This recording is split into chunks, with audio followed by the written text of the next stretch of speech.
അപ്പം നമ്മളിത് ice cream stick വെച്ച് അതിൻ്റെ മേളിലേക്ക് ഗ്ലൂ തേച്ച് കൊടുക്കുന്നുണ്ട്.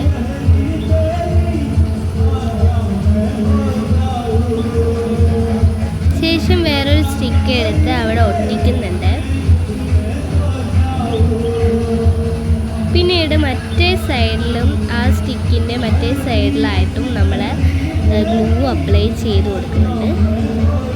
ശേഷം വേറൊരു സ്റ്റിക്ക് എടുത്ത് ഒട്ടിക്കുന്നുണ്ട്.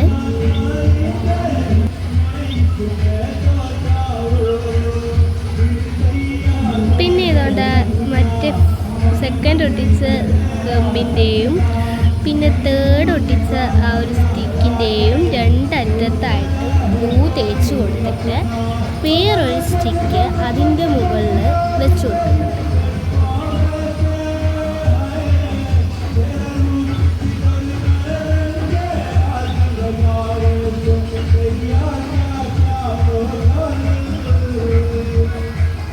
അപ്പം ഇങ്ങനെ ഒട്ടിച്ചതിന് ശേഷം അതിന് മുകളിലേക്ക് 2 ഫ്ലവർ വെച്ച് കൊടുക്കുന്നുണ്ട്.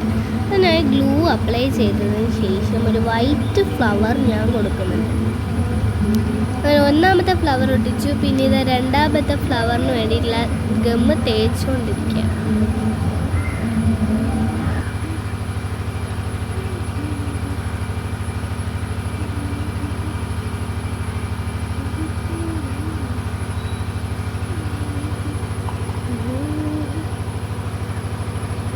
പിന്നെ ഒരു ഗോൾഡൻ ലീഫ് എടുത്ത് ഞാൻ അവിടെ വച്ച് നോക്കി അത് മാച്ച് ആവുന്നുണ്ടോ. അപ്പോൾ അത് ജസ്റ്റ് ഒന്ന് മാച്ച് ആവുന്നുണ്ട്. അപ്പോൾ അതും കൂടിയും പശ തേച്ച് ഒട്ടിക്കുകയാണ്. അപ്പോൾ അത് ആ വൈറ്റ് ഫ്ലവറിൻ്റെ അടിയിലായിട്ടാണ് ഒട്ടിച്ചു കൊടുത്തിട്ടുള്ളത്. അപ്പോൾ എങ്ങനെയാണ് നിങ്ങൾക്ക് ഇഷ്ടപ്പെട്ടാൽ ലൈക്ക് ചെയ്യണം, സബ്സ്ക്രൈബ് ചെയ്യണം, ഷെയർ ചെയ്യണം. ബൈ.